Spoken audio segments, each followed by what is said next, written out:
व्यवस्था और अव्यवस्था के बीच रीट 2024 परीक्षा का पहला चरण हुआ संपन्न।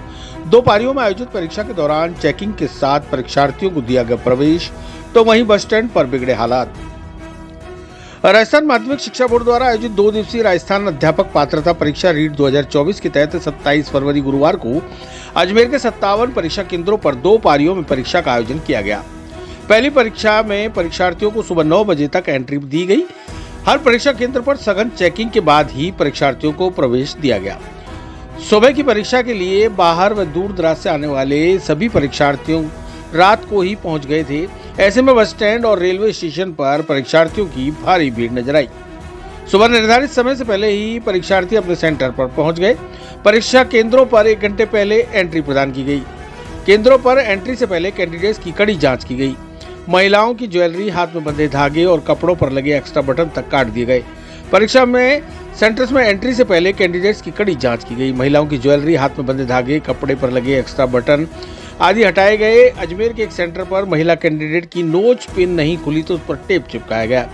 कई सेंटर्स पर लेट पहुंचे कैंडिडेट पुलिसकर्मियों से भी उलझते नजर आए। कोई रोता हुआ नजर आया तो कोई गुहार लगा रहा था। 10 बजे से एग्जाम शुरू हुआ जो दोपहर 12:30 बजे तक चला। दूसरी पारी 3 बजे शुरू हुई और शाम 5:30 बजे खत्म हुई। अजमेर के अलावा बांसवाड़ा से सबसे ज्यादा कैंडिडेट्स परीक्षा में शामिल होने अजमेर पहुंचे। बाहरी राज्यों से भी कैंडिडेट्स को यहां सेंटर मिला था। पहले दिन 2 पारियों में परीक्षा हुई और दूसरे दिन 1 पारी में परीक्षा होगी।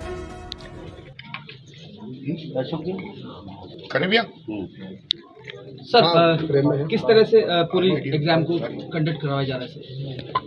रीट 2024 एग्जाम का लेवल 1 का पात्रता जो एग्ज़ाम है वो प्रारंभ हो चुका है।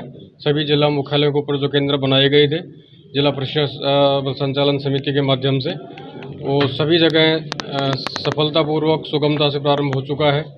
इस बार सर्विलांस के स्ट्रॉन्ग सिक्योरिटी फीचर्स हमने रखे हैं, जिसमें कि सीसीटीवी कैमरा से सर्विलांस है, जो पहली बार इतनी अधिक संख्या में लाइव कैमरा यहाँ बोर्ड के कंट्रोल रूम में, रीट कार्यालय के कंट्रोल रूम में हम देख पा रहे हैं। इसके अलावा जो बायोमेट्रिक और फेस रिकॉग्निशन की एआई पद्धति के माध्यम से ये सभी सेंटर्स को ऊपर सुनिश्चित किया गया है कि जो असली परीक्षार्थी है वही परीक्षा देने पहुँचे। और किसी तरह का हमारा ये प्रयास है बोर्ड का कि हम 0 एरर के माध्यम से ये पूरी परीक्षा पूरी सैंक्टिटी के साथ इसको सफलता से संपन्न करवाएंगे। सर, ये अब स्थायी परंपरा के रूप में बोर्ड के साथ जुड़ेगी सर? बोर्ड का रूटीन के जो एग्जाम्स होते हैं उसमें भी जो फीचर्स हैं हम उसमें हर बार हम इम्प्रूव कर रहे हैं, और इस डेटा को हम जो इसका असली भर्ती परीक्षा होगी उसमें भी काम में लिया जाएगा, जो सबऑर्डिनेट सर्विस बोर्ड के द्वारा होगा। और आगे के वर्षों में भी इसमें हम और उत्तरोत्तर गुणात्मक रूप से सुधार करके इनको हम जारी रखेंगे। सर, 2 दिन की ये परीक्षा होने जा रही है, क्योंकि अभ्यर्थियों की संख्या के मद्देनजर इसको 1 दिन और एक्सटेंड किया गया था। किस तरह व्यवस्था रहेगी बोर्ड की? क्वेश्चन पेपर्स को वापस से, चाहे वो बुकलेट का संग्रहण हो या परीक्षा समाप्ति के पश्चात, प्रत्येक दिन की समाप्ति के पश्चात हमने ये निर्देश दिए हैं कि जो जिला परीक्षा संचालन समिति जिला कलेक्टर की अध्यक्षता में है और एसपी और दूसरे अधिकारी वहाँ पे पुलिस अधीक्षक उसके सदस्य हैं, वो 24/7 उनके वहाँ पे सिक्योरिटी है। और आर्म्ड गार्ड सिक्योरिटी के साथ सारे जो OMR सीट्स हैं वो रीट कार्यालय मुख्यालय अजमेर के लिए आएंगी। और ये पूरी टीम का ये प्रयास रहेगा कि जिस तरह से चुनाव में एकजुटता के साथ पूरी टीम के साथ और टाइमलाइंस के हिसाब से काम करते हैं, उसी शुद्धता के साथ हम इस परीक्षा को संपन्न करवाएंगे, जिससे जो परीक्षार्थी आ रहे हैं उनको हम फैसिलिटेट कर पाएँ और उनको हम ज़्यादा से ज़्यादा नियम संगत तरीके से इस परीक्षा में भाग लेने का अवसर प्रदान कर सके। सर, विजिलेंस को कितना ज़्यादा प्रॉम्प्ट किया गया है, न सिर्फ कैंडिडेट के पॉइंट ऑफ व्यू से बल्कि उन ऑफिशियल से जो एग्जाम्स को कंडक्ट करवा रहे हैं अंदर सेंटर्स पे? विशेष रूप से जो हमारी टीम है उसका आमुखीकरण किया गया है, उनके लिए ट्रेनिंग्स दी गई हैं। इसके अलावा जो प्रेजेंस है वहाँ पे इन्विजिलेटर्स हैं, हमारे एरिया मजिस्ट्रेट हैं, सेक्टर मजिस्ट्रेट हैं, सेंटर सुपरवाइजर्स हैं, उनका सबका विशेष रूप से प्रशिक्षित किया गया है। और उनसे आग्रह किया गया है कि जो भी रूल्स रेगुलेशंस बाय लॉज यहाँ से ऑर्डर्स जारी किए गए हैं उनकी अक्षरश पालना करवाएं, जिससे कि किसी भी प्रकार की त्रुटि रहित परीक्षा हम संपन्न करवा पाएँ। अजमेर रोडवेज बस स्टैंड पर बांसवाड़ा के कैंडिडेट्स पहली पारी में एग्जाम देने के बाद 1 बजे बस स्टैंड पहुंच गए, लेकिन 5 बजे तक उन्हें बस नहीं मिली।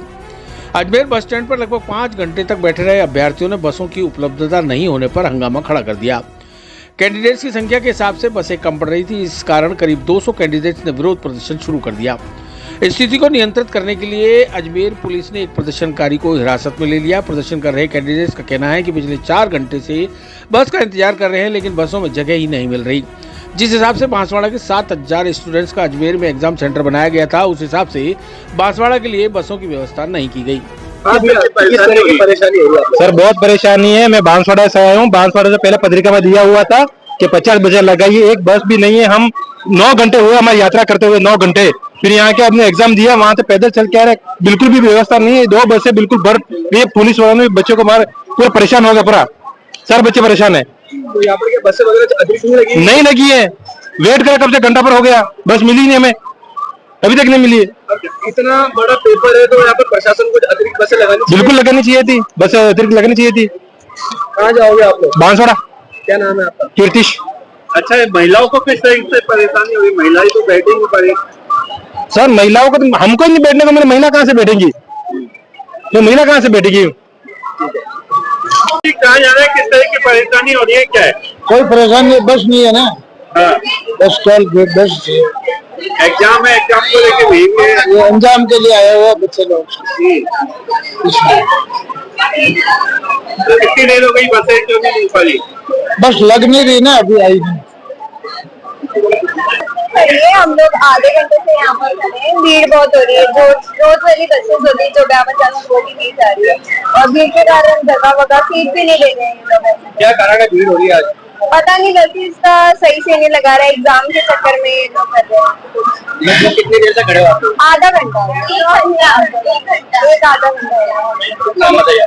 राधिका कैसे परेशानी आ रही है? लाइक 1 घंटा हो गया हमें यहाँ खड़े खड़े। अभी मतलब काफी बसेस आ भी रहे, जोधपुर वाली तो दिखा भी नहीं रही है कि नहीं, स्पेसिफिक ब्यावर वाली दिखा रही है, और उनमें भी इतनी भीड़ है, खड़े होने की भी जरूरत है। क्या एग्जाम को लेके एक्स्ट्रा बसें लगानी थी? और वही लगानी चाहिए। एक्स्ट्रा थोड़े यहाँ पे पूरा ये खाली है, वरना यहाँ 4 बसें होती है रेगुलर बेसिस पर। अभी तो एक ही बसेस भी कितनी देर? बोर्ड सचिव कैलाश चंद्र शर्मा ने बताया कि 3 कैंडिडेट्स को कोर्ट ने एडमिट कार्ड जारी करने के निर्देश दिए। 2 कैंडिडेट्स आ गए हैं, उनको एडमिट कार्ड जारी कर दिए गए हैं, जबकि एक आया ही नहीं। बता दें कि शिवानी सैनी ने आवश्यक फीस जमा करवाकर आवेदन किया, परंतु उसका फॉर्म तकनीकी खराबी के कारण सबमिट न हो पाया। इस वजह से उसका एडमिट कार्ड अपलोड नहीं हुआ। इस पर कैंडिडेट ने कोर्ट की शरण ली। राजस्थान उच्च न्यायालय जयपुर पीठ ने याचिका स्वीकार कर विपक्षी राजस्थान माध्यमिक शिक्षा बोर्ड अजमेर को याचिकाकर्ता को एडमिट जारी करने के निर्देश प्रदान किए। राजस्थान माध्यमिक शिक्षा बोर्ड की रीट 2024 परीक्षा पहले दिन 2 पारी में आयोजित की गई। शुक्रवार को 1 पारी में परीक्षा का आयोजन होगा। रीट परीक्षा आज 2 पारियों में आयोजित होनी है। प्रथम पारी के लिए परीक्षार्थियों ने परीक्षा केंद्र में प्रवेश कर लिया है, और परीक्षा केंद्रों पर सीसीटीवी लगाए गए हैं, जिनकी लाइव मॉनिटरिंग रीट कार्यालय से पूरे स्टेट की केंद्रीय कंट्रोल रूम से की जा रही है। और सभी जिला कलेक्टर महोदय भी अपने अपने ज़िले की मॉनिटरिंग कर रहे हैं। फेस रिकॉग्निशन और बायोमेट्रिक तकनीक का पहली बार रीट परीक्षा में उपयोग इस बार किया गया है, और सभी केंद्रों पर जो है परीक्षार्थियों के प्रवेश करने की सूचना मिली है, और 10 बजे से आज की परीक्षा प्रारंभ हो जाएगी।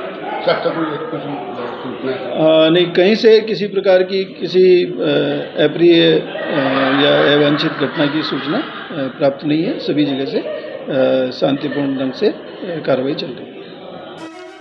वहीं रीट परीक्षा देकर लौट रहे अभ्यर्थियों को एक कार चालक ने जबरदस्त टक्कर मार दी। इस दुर्घटना में 4 अभ्यर्थी घायल हो गए, जिन्हें स्थानीय लोगों ने ई-रिक्शा के माध्यम से जवाहरलाल नेहरू अस्पताल पहुंचाया। दुर्घटना की सूचना पर सिविल लाइंस थाना पुलिस भी मौके पर पहुंची और हालात का जायजा लिया। दरअसल दुर्घटना करने वाले कार चालक ने बताया कि वे अपनी गति के साथ कार चला रहा था, तभी सड़क पर चल रहे 4-5 अभ्यर्थियों में से 2-3 अभ्यर्थी अचानक कार के सामने आ गए। इस दौरान गफलत में ब्रेक की जगह उसका पैर एक्सीलेटर पर चला गया और दुर्घटना हो गई। इसमें अभ्यर्थियों को तो लगी है, साथ ही आगे चल रही एक कार भी क्षतिग्रस्त हो गई। घायल अभ्यर्थियों के दोस्त ने पुलिस कार्रवाई की मांग की है। वहीं हादसे में एक अन्य कार भी क्षतिग्रस्त हुई है। हादसे के बाद ट्रैफिक पुलिस और सिविल लाइन थाना पुलिस मौके पर पहुंची और कार्रवाई में जुट गई। क्या हुआ कि हम एग्जाम देके रिटर्न हो रहे थे, हम जा रहे थे हमारे घर के लिए, निकल गए थे। हमारी गाड़ी जो बासवाड़ा की थी वो उधर बाहर लगवाई थी, बाहर लगी हुई थी। इसके क्या हुआ कि हम साइड में जा रहे थे, ये पी रखी थी उन्हें और रॉन्ग साइड में आए थे। 4 जने को हमारे उड़ा दिया बीच में और 4 जने आगे थे और 3 जने पीछे थे। हम तो जो जैसे आए वैसे ठोक दिया हमारे को और सारे को बहुत बड़ा नुकसान हुआ। और 4 जने के इतना घायल हो गए। देखो गाड़ी की हालत भी इतनी खराब हो गई, इतना भयंकर चोट आई उन लोगों को। अभी अस्पताल में भर्ती करवाया। मस्तिष्क में चोट आई है, हाथों में, पाँव में, हर जगह चोट आई है उन लोगों की। आप लोग कहाँ से आए हो? क्या बच्चे परीक्षा दे चुके थे? सेकंड शिफ्ट में भी है उनका एग्जाम? नहीं, फर्स्ट शिफ्ट में एग्जाम हो चुका, हमारा एग्जाम हो चुका है और एग्जाम देके रिटर्न हो रहे थे हम। बांसवाड़ा से है। बच्चों का कल भी एग्जाम है? नहीं, एग्जाम आज ही था और हो गया प्रथम पारी में हमारा।